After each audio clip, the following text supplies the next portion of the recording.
Now, I've been sent a short clip which is a proof, well, apparently is proof of globe Earth curve. Something we've all been looking for years. Apparently, it's been found.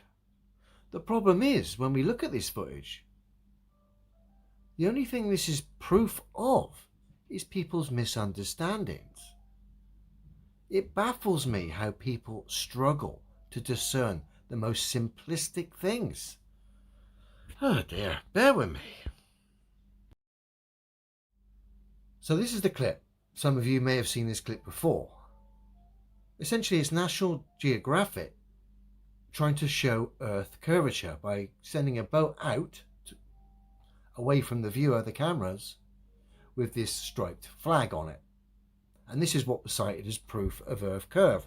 But as we're about to see, well, I'll tell you what, I'll play the clips, only 50 seconds long or so. I'll play it through its entirety, then I'll come back and break it down, okay? This is the boat-based target. It's horizontal stripes. We're going to launch a small boat out into the water here with a striped target. And as it gets farther and farther out, you'll start to lose the stripes. And what's really interesting is that some of the flat earthers, including Mark Sargent, are actually going to be here for this test. The test is starting right now. At first, all the stripes are clearly visible. But sure enough, as the boat reaches the horizon, the stripes begin to disappear, one by one. Lost about 1.5 stripes. Right. And we'll stop it there. You've got these guys at a distance. We had this shot, where apparently now the bottom of the flag is obstructed by Earth curvature. Let me just come back a smidge. And we had that shot. Pretty much, I think it's the same shot, just the other one is zoomed in, okay?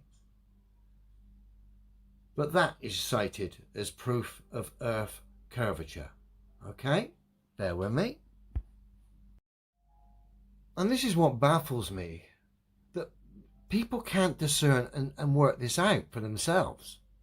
They get fooled by propaganda pieces like this from National Geographic, where cunningly they're trying to sell the lie of curvature here by showing this flag appearing to show obstruction.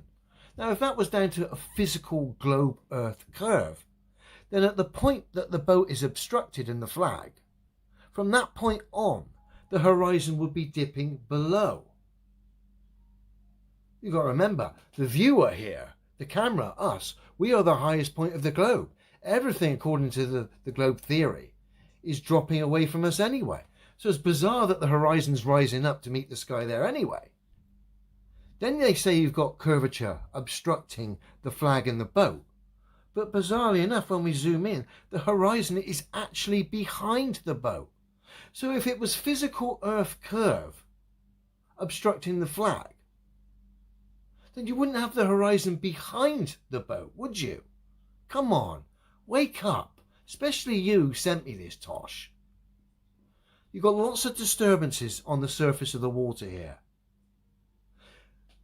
The viewer, us and the camera, are low to the water here. So we're viewing through the densest medium you can get here. Low level above a body of water. A choppy body of water, which again is going to cause obstruction. We've also got to take into account our eyes, the limit of our vision. So all these different things are at play here. And of course, we can verify what I've just said with practical references using bodies of water. We know large standing bodies of water can't display convexity upon its surface. So we know how water behaves. So we know water doesn't have the ability to behave in the way and the manner in which the globes say. And of course, we've only got to zoom in on this image to see the horizon behind the boat, above it, appearing above it, above the cut-off point. So if that obstruction of the flag and the boat was due to physical Earth curvature, then from that point on, the Earth would be descending downwards.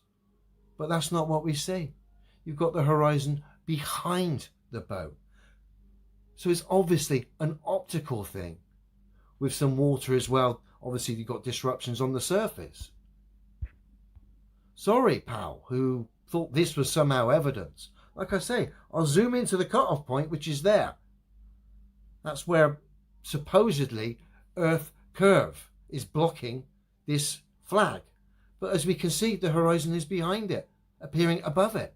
Impossible. If what we're seeing was down to Earth curve. It's obviously optical. And that statement I've just made is backed by every single scientific demonstration involving a large standing body of water. That's why I always cross-reference. Any observation I'm going to cite has to be backed by demonstrable reality, i.e. a test involving a large standing body of water that backs its claims. Obviously, most observations we look at are over bodies of water, which is why I do it.